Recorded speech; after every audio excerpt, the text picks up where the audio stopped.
5 championships, 2 MVPs, 15 All-NBA selections, 15 All-Defensive teams, 0 controversy, 0 drama, and 0 media attention.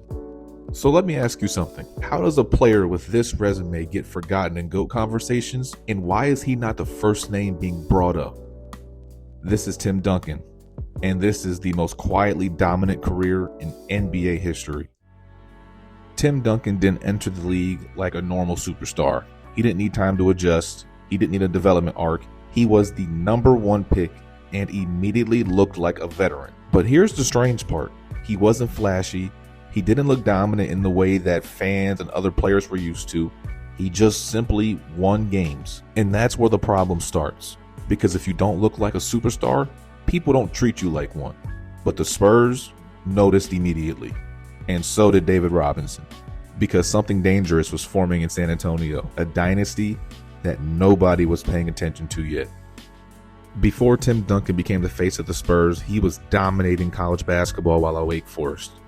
While future stars were rushing to the NBA, one-and-dones, high school players, Duncan stayed all 4 years, and by his senior season, he was averaging over 20 points, 15 rebounds, and more than 3 blocks a game.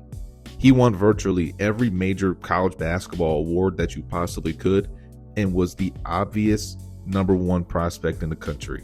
By the time he entered the NBA in '97, Tim Duncan wasn't viewed as a project or a future star. He was expected to win immediately and impact winning immediately. When people talk NBA dynasties, they say the typical Bulls, Lakers, Warriors, Heat, but there's one dynasty that gets ignored: the San Antonio Spurs. 99, 03, 05, 07, 2014, 5 championships, 3 different eras, and 2 completely different styles of basketball. Tim Duncan was winning from the time Backstreet Boys and Britney Spears was playing until Bobby Shmurda and Ray Shremmerd was on the radio. That's how long his dominance was. And one constant: Tim Duncan. But here's what makes it weird. No super team drama, no blockbuster trades, no media chaos, so nobody cared. Even though they were winning more than pretty much everybody else.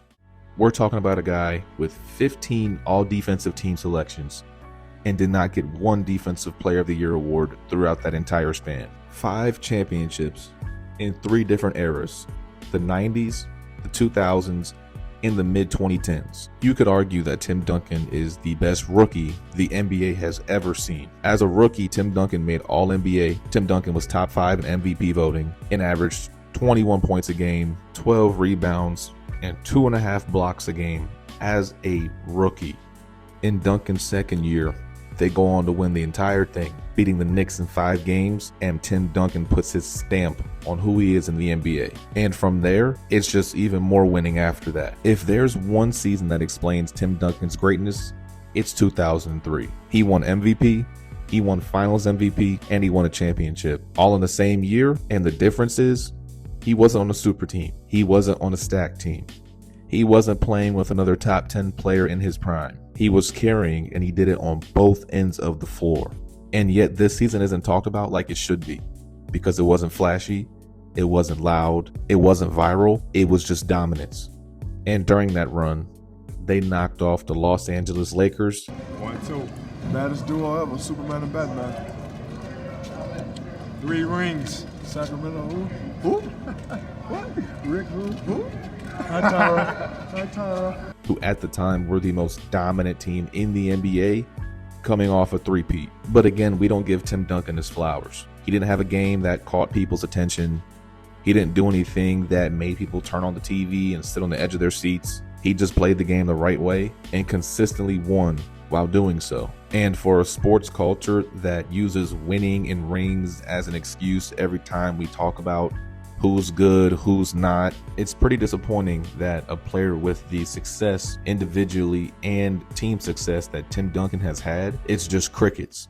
Nobody wants to bring him up. People don't realize Tim Duncan was a Ray Allen 3-pointer away from being 6-0 in the finals. If Ray Allen misses that shot in 2013, the Spurs go on to win that game, and Tim Duncan probably is 6-0 right now, if the Spurs obviously win the next year as well. And this is where Tim Duncan becomes a strange case, because nothing about his career is forgettable, but everything about his personality makes him pretty easy to overlook. First, like I already mentioned, no flash, no highlights for social media, no personality-driven media moments, barely any beefs, just headlines, just basketball. Social media wasn't nearly as big as it is now while Duncan was at the peak of his powers.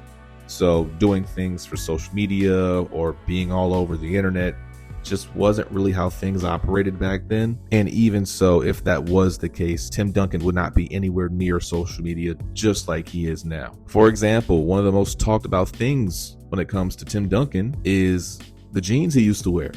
The super baggy jeans that actually happen to be back in style now, but that just shows that he didn't care about the attention. He didn't care about his outfits. He just wore what he felt comfortable. But nowadays, guys are wearing the craziest of outfits before the game, leaving the arena, off the court. They're wearing the craziest kinds of things. And obviously that comes with attention. That comes with being talked about.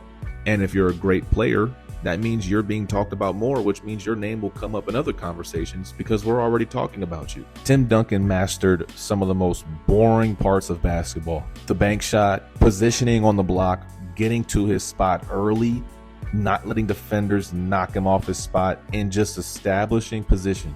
So that way when he does get the ball, the work is already done. He doesn't need to do 15 moves to get open. He doesn't need to do 3 moves and 2 counters just to get to a shot. Duncan made the game very simple for himself, which saved him a lot of time, a lot of energy, and just showed mentally where he was with the game as well.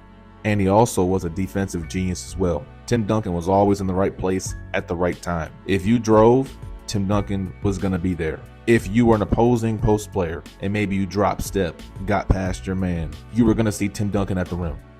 The backline help defense, Tim Duncan was one of the best at it, on top of being a great low block defender on the ball as well. Every aspect of the game that people overlook, people don't really talk about as much in terms of the mainstream, Tim Duncan mastered all of those on both sides of the ball. I mean, just imagine with today's defensive systems, with Duncan at his peak, if he was able to just roam on a non-shooter and just protect the rim. And because we just overlooked Tim Duncan entirely based on the things that I just brought up, we've also overlooked as a basketball community that Tim Duncan won 50 games in every single season of his career besides one, and that one season was the lockout. Every full season of Tim Duncan's career, the Spurs won 50 or more games. At the beginning of his career and at the end of his career, they were still winning 50 to 60 plus games a year. Why this isn't talked about more, I have no idea. Yes, he had Popovich and some good supporting cast players at times throughout his career, but we're not going to act like 50-win seasons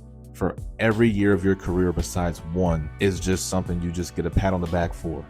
That is unheard of. When it comes to GOAT debates and who's number 1, number 2, number 3, number 4, why is Tim Duncan's name not mentioned? With a team resume like he has and an individual resume that he has as well. I'm pretty sure Tim Duncan checks off those boxes in terms of his resume. That's not to say that I think he's better than those two, but that is to say that Tim Duncan deserves a seat at the table that they're at. And that may be a hot take. Tim Duncan's the only guy you could say in the top 10 that never needed attention, media presence, or anything beyond what happened on the court to show his greatness. He never needed highlights to define how dominant he was. He just showed up every single year and won. And maybe that's why he gets overlooked, because greatness sometimes can look effortless. And because of that, we underestimate it. Tim Duncan will never be the loudest name in NBA history, but he might be the clearest definition of winning that the NBA has ever seen. Because if this is what greatness looks like, then how did we forget it as a basketball community? If you guys wouldn't mind dropping a like and subscribing.